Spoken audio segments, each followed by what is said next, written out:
The next drill that we're going to be doing is we're going to be doing an anchored resistance band deadlift. So you want the resistance band in the middle of your bar.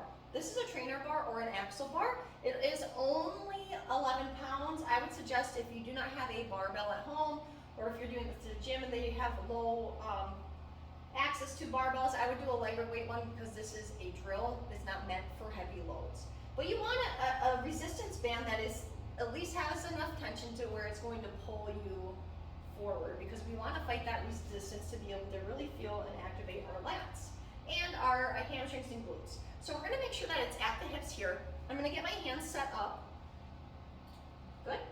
I'm going to go ahead and make sure my grip is good. I'm going to get my feet underneath my hips, and I'm going to make sure I have enough tension to where it's going to pull me forward. So this is pretty good. You don't want it to be fighting you to the point to where it's like so challenging that you can't do it. We want to make sure that it's not easy enough to where you can just have less tension on the bar. Okay, so we're going to get a proud chest, core is tight. Squeeze the glutes, and the feet are nice and straight on. The weight should be in the mid-foot. We're always going to make sure this bar is touching. We're never going to let it pull forward, okay?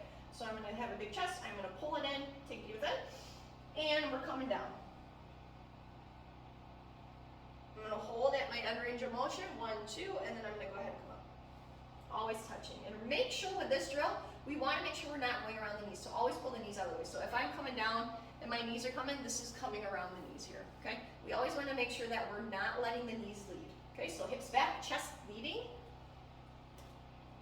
And then the knees come through when we're ready. We hold 1, 2, 3, and then we pull the knees out of the way, creating that straight line, and bring the hips through. So with this one, it's going to pull you forward, so we've really got to fight that tension. I could probably go back a little bit farther. So big chest, keep with it. Creating that tension, make sure the weight's in the middle of the foot. We're not going around the knees, we're not having the knees lead. Hips back, slight soft knee, or slight bend of the knee right here. We hold, we're really pulling that band or that bar into the center, pulling the knees out of the way, and then we come up, squeeze.